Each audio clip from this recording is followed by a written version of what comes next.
All right. Good morning, everybody. Well, I guess it's morning for us. I don't know what it is for you, but we're going to discuss some problems and solutions here today, and perhaps even some tests to see if these ideas are worth pursuing. So, I'm Jimmy Cerrone. I'm a software developer.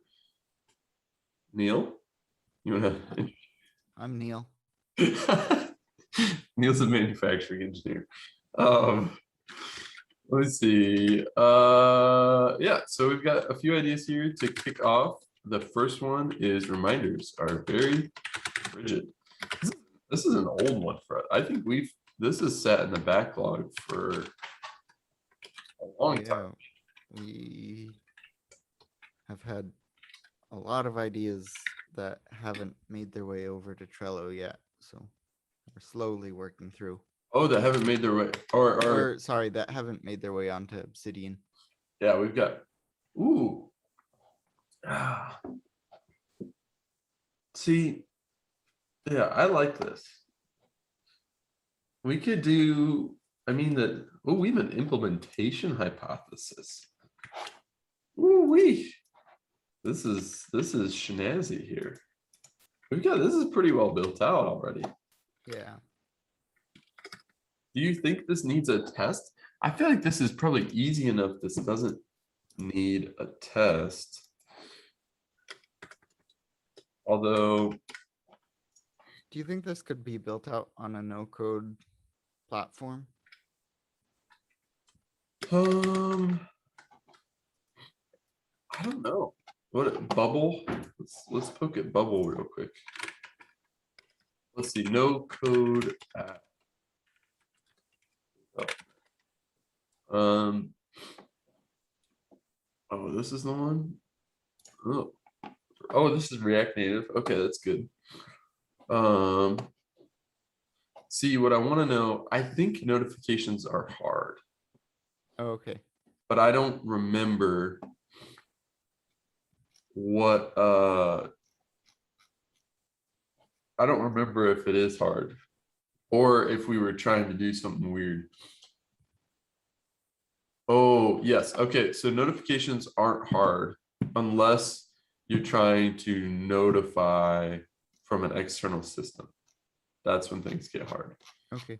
So I don't think this would be hard because if you want to do it from an external system, like we had some scheduling app and basically like you put in your preferences and we crunch the numbers on the back end like later Mm-hmm.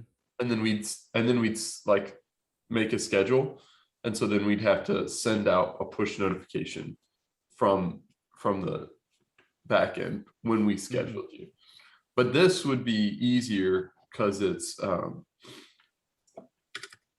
just is a random, it's not based on any external system. Yep. Yeah. So basically, the gist of this one um, Yeah, is that things like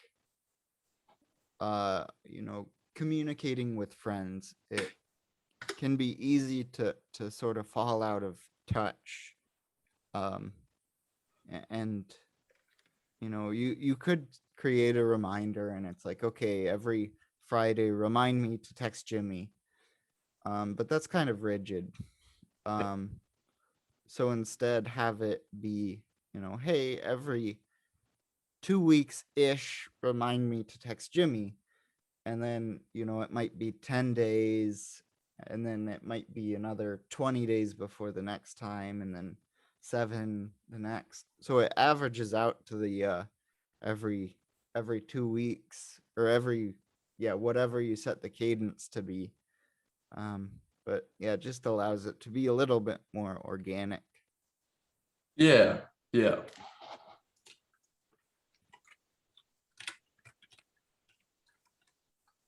And I think too, we don't always know the amount of time we need to sit on something, and like Mm-hmm. guesses are bad Yep. because I basically I have reminders for like long-term decisions, Yep. and they I end up snoozing it a bunch, or Yeah. Yeah. Well, and likewise, um, there's times when I'm reading a book and there's some really great thought-provoking ideas that just don't apply to me right now. Ooh, yeah. And it's hard to, you can put them in a list, but you're probably not going to ever see that list again. Yeah. So you Yeah. could just have, a list that it's like, hey, randomly remind me of things on this list. Yeah. I think this could be a very good little micro app. Yep. I would love building this. What is our tag? Physical product. Low. I feel like this is low hanging fruit. Yeah. Mm-hmm.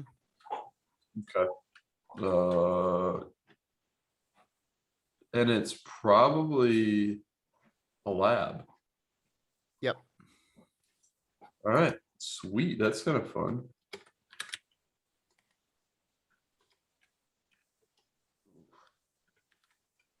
It'd almost be fun too to write these apps as native apps. And like if I wrote the iPhone version and you wrote the Android version. Mm-hmm. Yeah. Because that way I've wanted to try Swift. You could learn Java. I could coach you through it.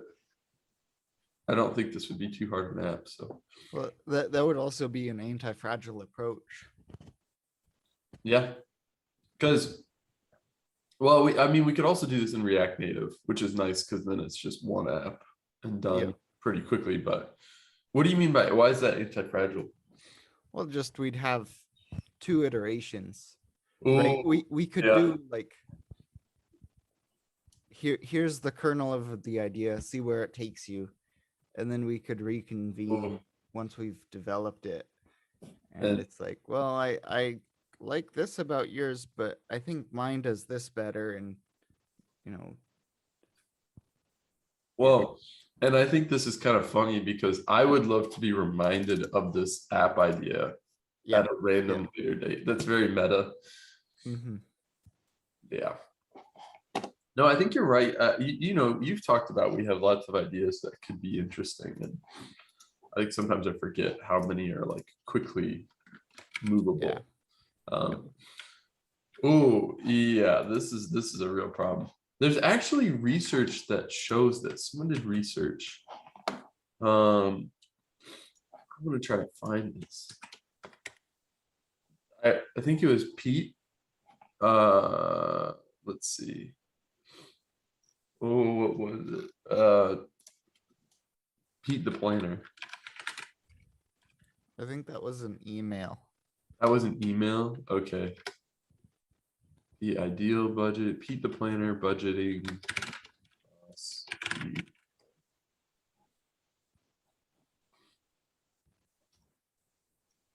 Um.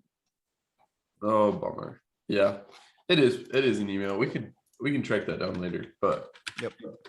this is like in some ways like a validated problem in Mm-hmm. that sense. And I don't know. I think I've solved it with well, I don't know that I've solved it completely with the system I have, where like if I get over a certain amount, it has to go to investing or donations. Mm-hmm. But that amount is pretty high. Yeah, I I might think drop it. Yeah. there's several, solutions. Um, yeah. Just so the 2 solutions we've got there, um, forces you to have savings, but that still allows you to spend extra. Or Yeah. you can, allocate that as much as you want, and there can still be lots of fat. Um, yeah, and then so the tracking of the range, um, the thought was to sort of have, your buckets increase as you go through the month. So like, say you Oh, have, $100 budgeted for food at the start of the month. Well, yeah, this is all way too low. If you're a half of a person, um, and then instead of initially showing that you've got $100 left, it would show that you've got 50. And then, once you spend $10, it would bump it up to 60. And then if you spent 25, it would, you would sort of, as you increase in that bucket, it would increase. So it never looks like you've got more than, say, oh, so like, uh, yeah. So as you spend, like proportionally increase budget. yeah. And that would mean you're never in a position where it's like, oh, sweet, I can just, Oh, I'm near the end of the month and I've got, say you're in the last week of the month and you've only spent half your budget. It wouldn't show that you've still got half left. It would just show that you've got, another 25%. yeah. I don't know if that made any sense. It does make sense. I would do this, but then I would start with a bunch of extra fat. But it depends on the type of budget you have, because mine I could edit. So at the end of the month, I'd go through and edit everything down. And then I'd see, oh, I have X amount extra. And then I'd Mm-hmm. and I'd buy something dumb. What Uh, if budgets were instead on a rolling calendar instead of a ooh, right? So ooh. it's always just the next 30 days instead of the next month, Well, okay, tell me more about that. right? So then it's, in a 30-day period, you can never spend more Oh, than X amount on a given category. So then it wouldn't work if you're at, if it's the 27th, you can't just, you know, spend 50% because you've still got the next 29 days to, um, you know, be covered. oh, how do I not have that podcast in there? Um, uh, Jim Collins did a great. That is how. So Jim Collins basically has, um,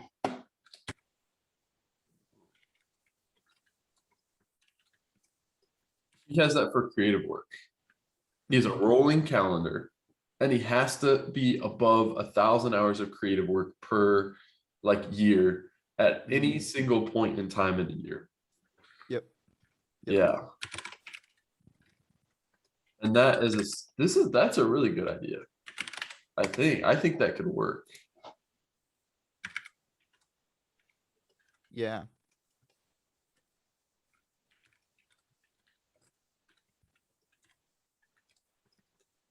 That's deep work too. Okay. Oh, I like the rolling calendar budgeting. So I think like our test is create like use an implementation.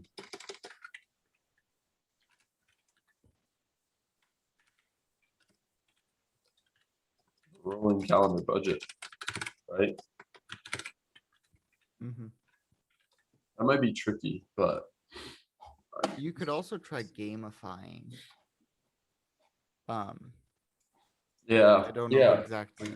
Sort of the budget I want to try. Where I'm in a, somewhat fortunate position where I could do it all on float. I could do my life expenses all on credit card and then just pay it off every time I get paid. Mhm. So then there's a very tangible it's like, oh, in this 2 weeks I spent this much. And Mhm. then it would be a game to try to minimize that number.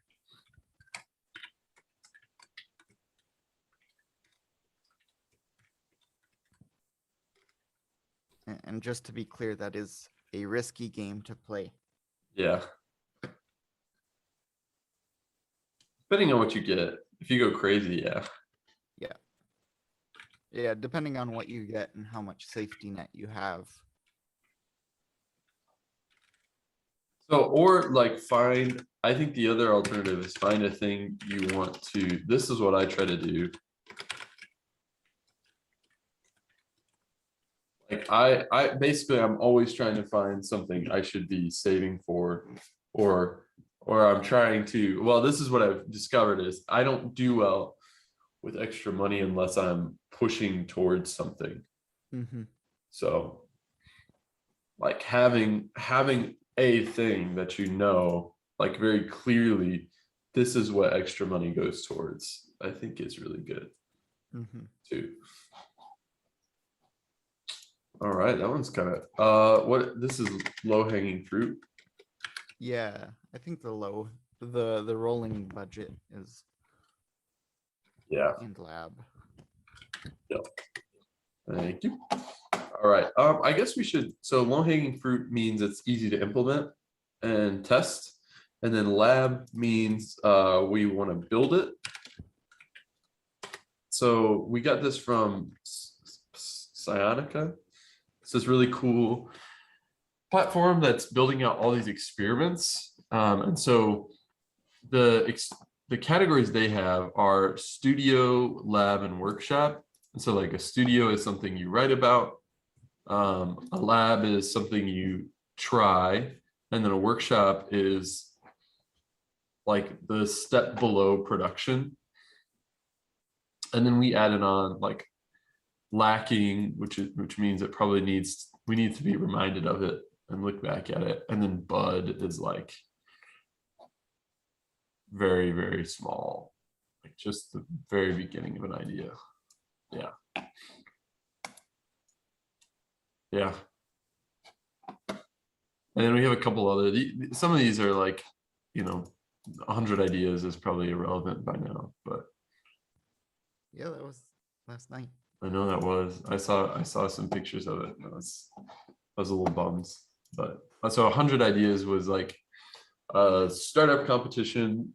We submitted 2 ideas, one of them won, and last night would have been a pitch for $20,000 to do one of those ideas, or to like try to get our idea to win, but we decided we wanted to focus our energy in other ways, which I do think was the right decision, reflecting back on. Still not super fun. All right, ratings are, I need to copy and paste this because I'm going to misspell things. I just can't see because I can't find a good place for your screen, your video. Keep moving around. Okay. Yeah, this is like an Amazon problem, honestly. This is where I thought of it in that, like, Amazon and all these other platforms have all these ratings, but it's hard to tell like what the rate, like, is this really biased, or were these all clustered around the same time, like those kinds of things. Yeah. Well, and then I think there's some pretty simple Bayesian statistic rules that would tell you what to do. So I think yeah, this is kind of low-hanging fruit as well. I think it's also a lab. Man, we have a lot of labs coming out that we can do. I think this one's really novel. Uh-huh. I think it'd be it's pretty worthwhile, honestly. Yeah. I think, like, I would use this for sure. Challenge is, how hard is it going to be? Like, what I want to do really speedy quick here is like, let's look at Amazon.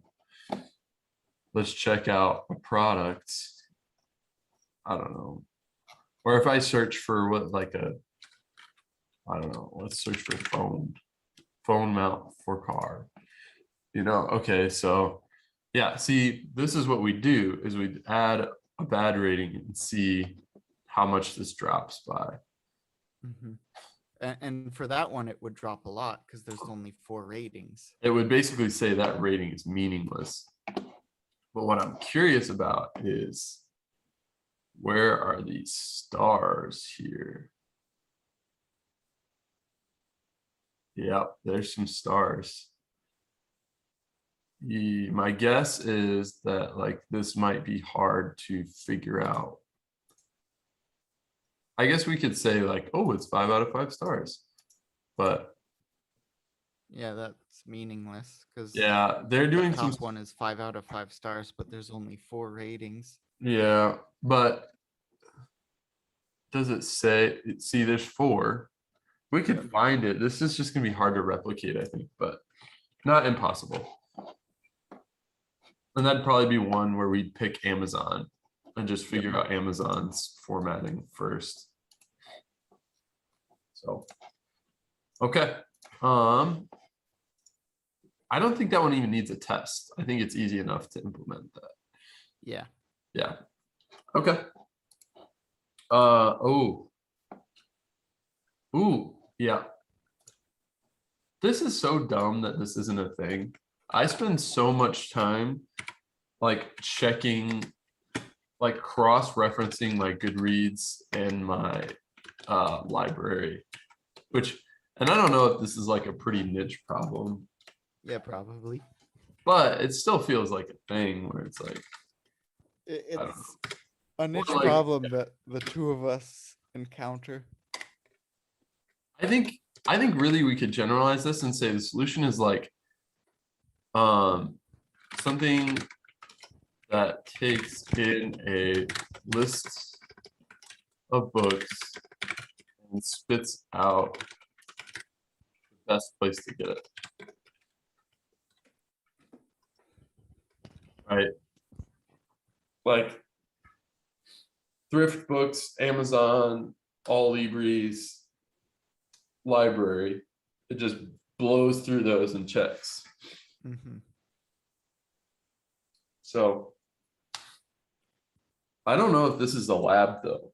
I think this one's hard to do. Yeah. This may be a studio, like write about it. Yeah, potentially.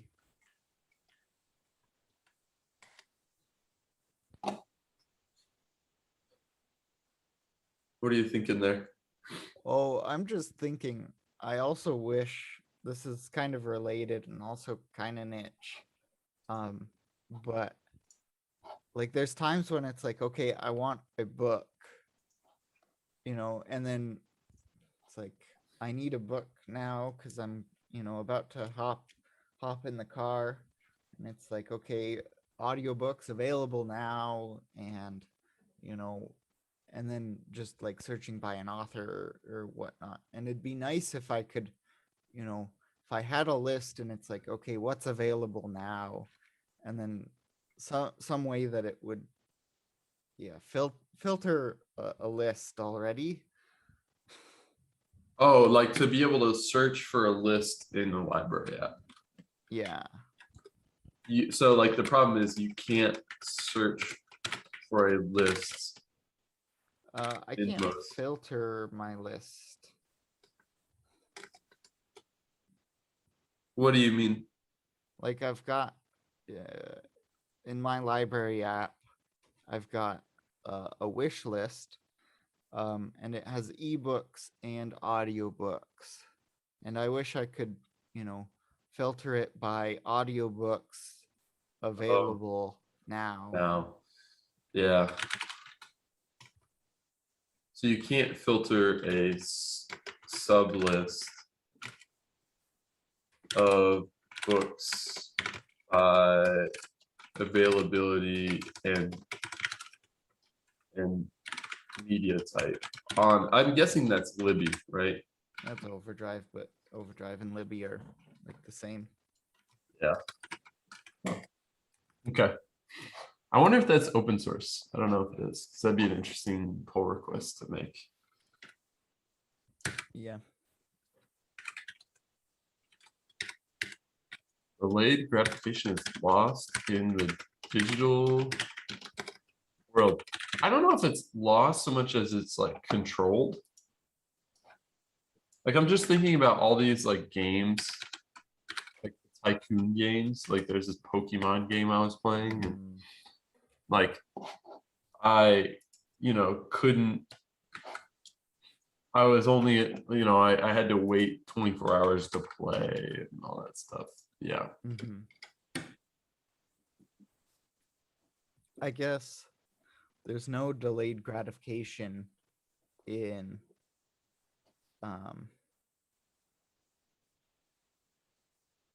besides in games, like in social media. Yeah, there's no delayed gratification in social media. Like Huh.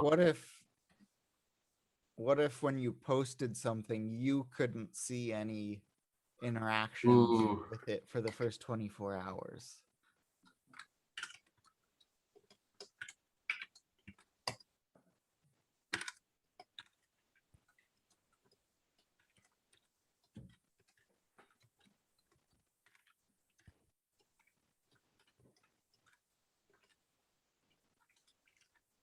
Yeah, that's interesting. And then this was like an interesting one is like making money a physical product. Like daily spending limit, you had to set that morning, choosing how much money you can take with you. I love the idea of disposable credit cards. Of like a credit card I can take, like I have a main card. Maybe let's say I leave that at home. And instead I have this like green card that I can load money onto, but it has a limit, you know? Mm-hmm. I think this is a studio. Yeah.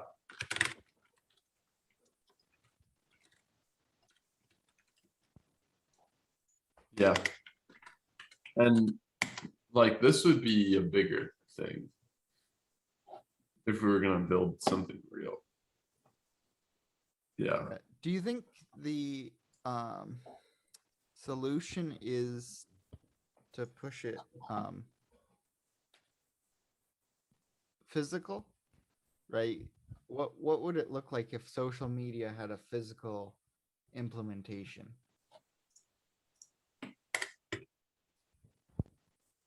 Well, it's interesting. Like if you could go way back and say, like, what if you had to um what if there are either a consequence before or after for each like you got or for every view? Like, can you imagine, go back like 1,000 years, let's say you were writing this treatise and you gave it to someone and they said, "Oh my God, I love this. Can I have one for my friends?"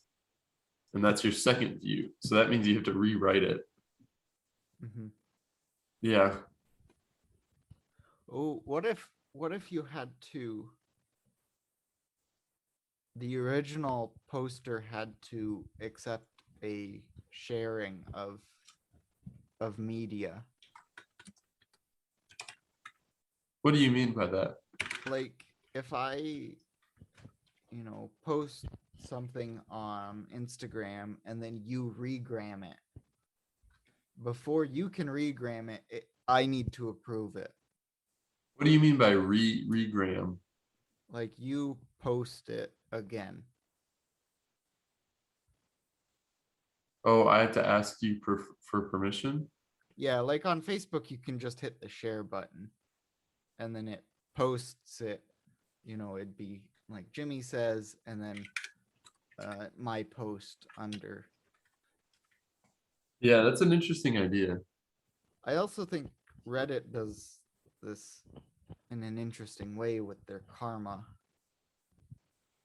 Oh, what do you mean by that? Like, Where it'd be it'd need a little bit more weight to the karma, but Okay. it's something that on the digital world that you need to grow over time. Oh yeah. You can't just suddenly get all the karma. Yeah. I think this does deserve a studio. Yeah. Huh. This reminds me though of the light phone though too.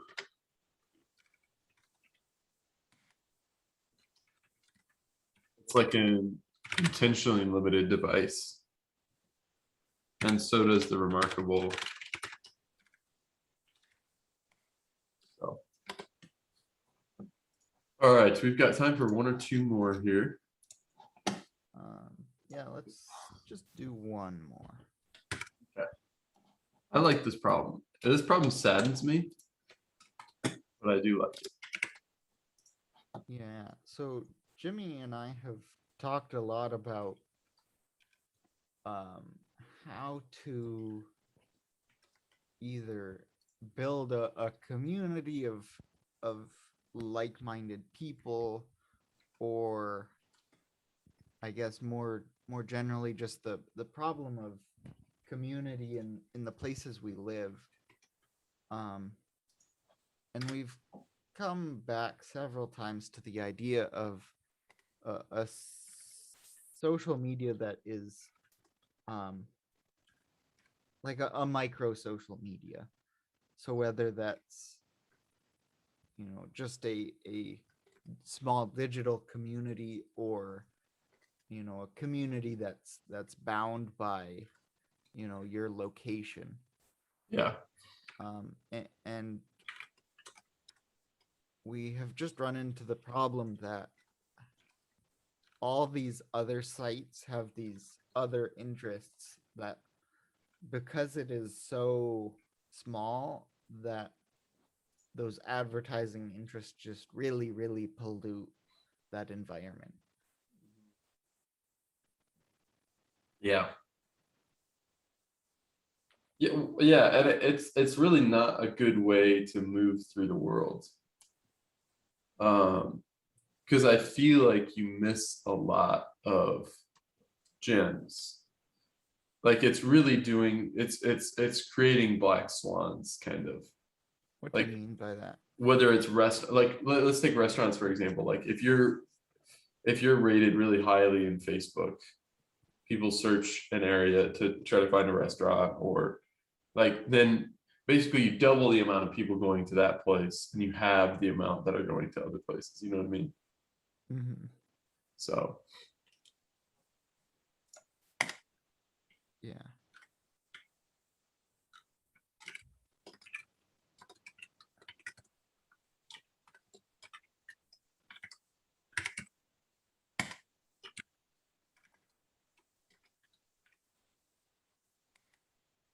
yeah.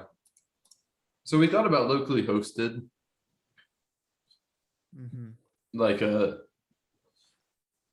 I don't know, like instead of having, Facebook has servers all over the world, they're all connected.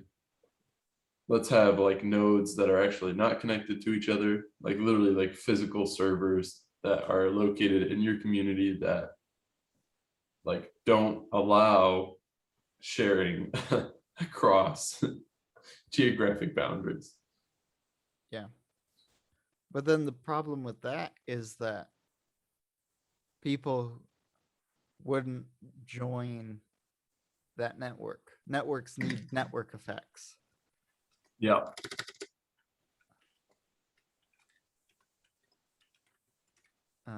So that's sort of why we have the piggybacking off of Facebook, because most people have Facebook accounts.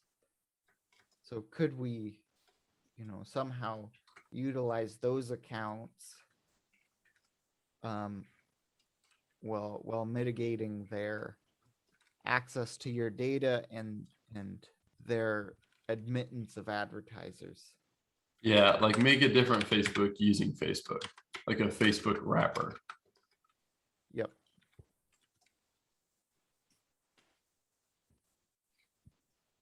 Yeah. I don't know that this is even a studio. I think this is still like a kernel.